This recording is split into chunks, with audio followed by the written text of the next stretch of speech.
Hey guys, today I'm going to be taking a look at the ReoLink RLC-511 outdoor camera. If you haven't already had the opportunity to go to the ReoLink website to look up the specs on this camera, I'm going to go through them right now for you. It's a 5 megapixel camera with a 4x optical zoom, 90-degree viewing angle. It's also PoE, which means you can use a network cable to power this. Obviously, you will need to have a PoE switch. On the back, you'll find an SD card slot that can accommodate up to 64 gigabits. This is perfect for local recordings, so if you do not have an option or the budget for an NVR, this is a great alternative. It does have a built-in mic, so you can record what is happening and listen to what's happening outside.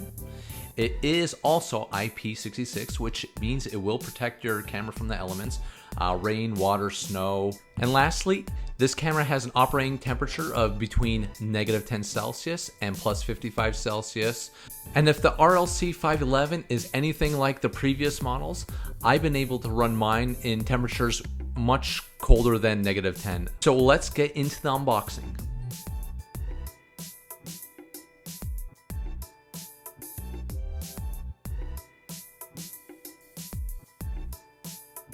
Here we have the quick start guide.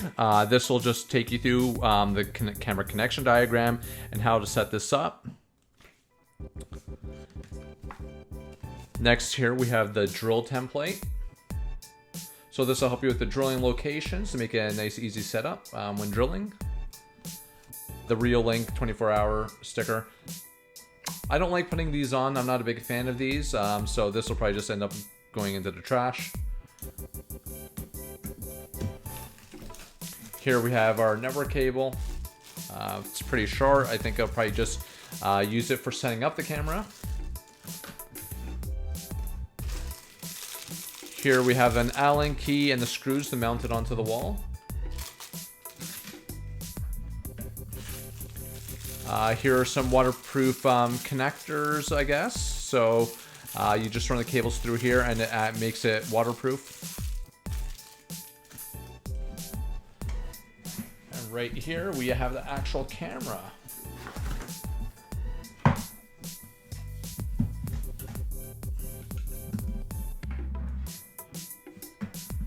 It's pretty hefty here.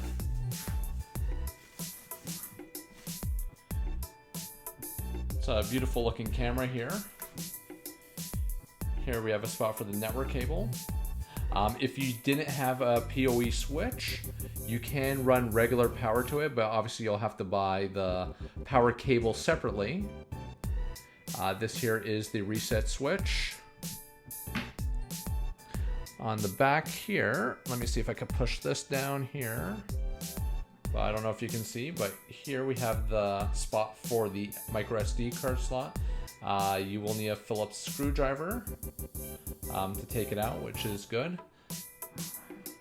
It looks like it's about 5 inches long. I believe that's the infrared sensors there. I believe they say there's about 24 of them. I will say it is nice and heavy. I do like the feel of a sturdy product, so I think it's going to be as good as the other ones, if not better. I do love the look on this. It looks very professional in my opinion. Over here we have the QR codes to scan it in. Normally what you do is you just grab your phone, scan in the QR code, and it goes through an easy setup, and I'll show that a bit later. Now I'll go through the process of installing an SD card on the back of your ReoLink.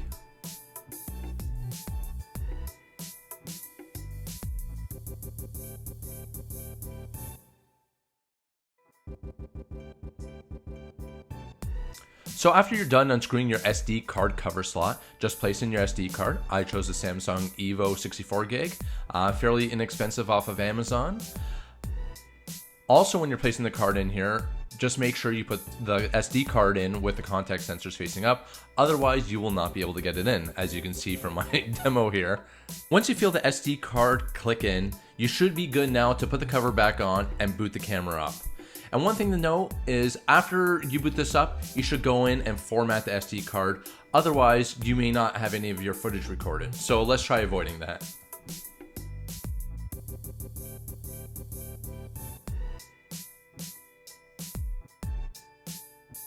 next, I'm going to run through setting up the camera via the ReoLink app and just showing you a little bit of how the app works.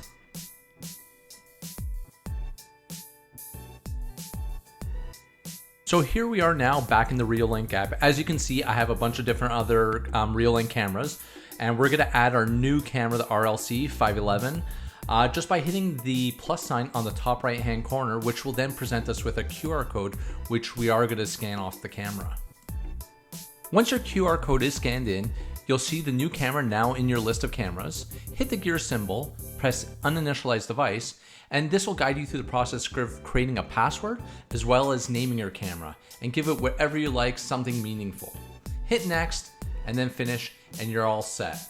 Now you can go into your camera settings. So now in the settings here, we're gonna go through each of these settings here just to give a brief overview. So in the info tab here is where you get to find your IP address and the name of your device, as well as the firmware version and some other information. But to me, the most important one here would be your IP address. So if you do want to open this up in a browser, this is a quick way of finding out what the IP address would be, obviously. Back on the main screen here, we have the Share tab. And when you press the Share tab here, it actually provides a QR code if you want to share this with someone else in your family or a friend. This would add the camera to their ReoLink app. So the push icon here is to receive your alerts on your phone. If you do press more here, you'll have your user management, where you can add up to 20 different users that have limited access rights and a couple of admins. Time and date, obviously straightforward. Storage, this is where I mentioned earlier in my video when I was putting the SD card in that you'd want to format the card. You would just go in here and hit the format button. You have your video standard, so that could be PAL or NTSC. If you are in North America, it would be NTSC. You have FTP upload, so if you do have an FTP server, you could just upload all your videos there. On your main screen here, you have your display. Let's say you mounted your camera upside down for some reason. You can hit this rotate screen button, and it would flip it upside down, and then it would give you the proper picture that you want. Camera name here is just the positioning of where you want to put the camera name. I like mine on the bottom right hand side. The date, once again, that's going to be another positioning. So I'm just going to choose the standard on the top. Watermark, all that does is put a ReoLink symbol on the top left hand side. The advanced settings here, I personally never had to adjust any of these. I'm not going to go through these. Under the quality button here, you have clear. And my resolution that I'm actually recording at is 2560 by 1440.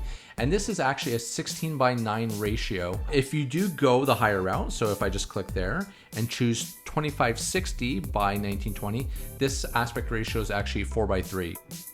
Fluent would be your lowest recording resolution, as well as the stream that would be streamed to your Google Home device. And now I'll just go back to the main screen here. We have our MD settings, which is your motion detection settings. You have the sensitivity levels. I've actually decreased mine to 35. I believe by default it is 41. I decreased mine because I do have a bunch of trees in front of my house that tend to cause it to start detecting motion when it's not actually a person. The motion zone here is the areas that you want to record. So from my screen here, you can see all the areas that are kind of have like a bluish tint. That means those are the areas that I won't be actually detecting motion in.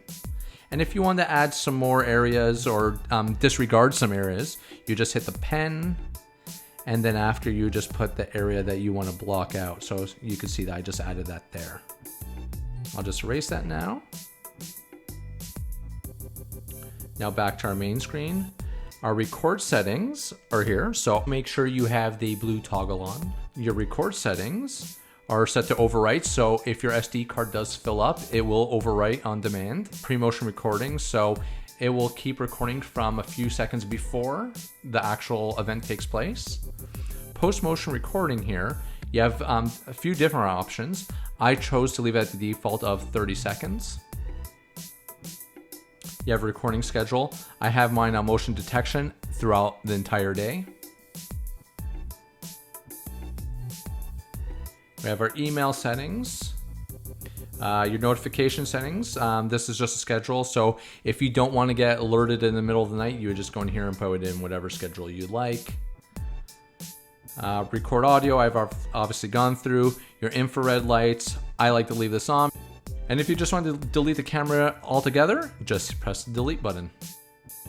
The last thing I wanted to show you is how to zoom on the camera itself. So when you get into your camera here, you want to click on PTZ.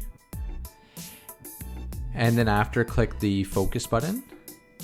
So one thing I found to be the best way of zooming is not pressing it one by one. I found pressing it one by one, the plus sign, made it very hard to tell when you were zooming.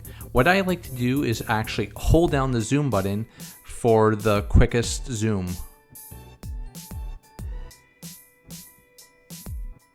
And to zoom out, it's the same thing. Just hit the minus button and zoom out. And the same thing goes for the browser version of this. If you want to zoom, don't click it one by one. Just hold down the button and it'll do a consistent zoom.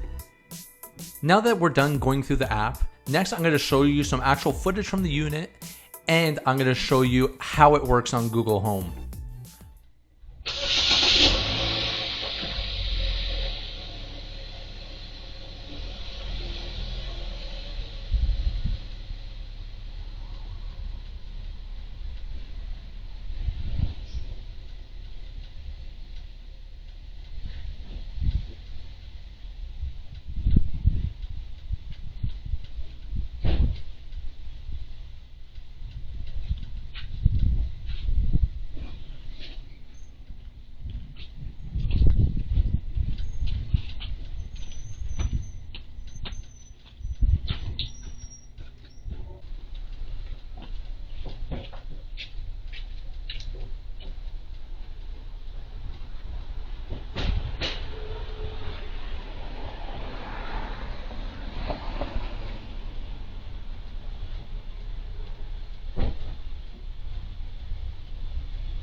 Okay, Google, show me the front yard.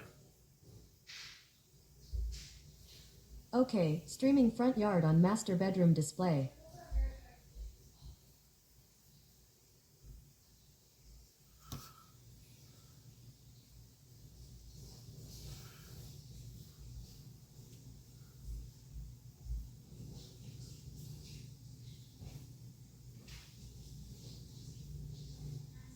So this is where I'm going to end the video today. Overall, I had a great experience with this camera. The one thing I could ask ReoLink to update is their app and the zoom capabilities. I think I'd rather see a slider opposed to click and hold on the app for zooming and zooming out. I love now that you have the option to enable your ReoLink camera to integrate with Google Assistant. But beware, if you do get this camera, out of the box, it doesn't come with the latest firmware. So make sure you go to the ReoLink website and download that latest firmware in order to get the integration capabilities. I'll be sure to drop in the description below all the parts that I use, from PoE switches to SD cards, as well as an 8% off coupon if you want to get the ReoLink RLC-511. So be sure to drop any comments down below. Don't forget to like this video, share, and subscribe, and I'll see you on the next one.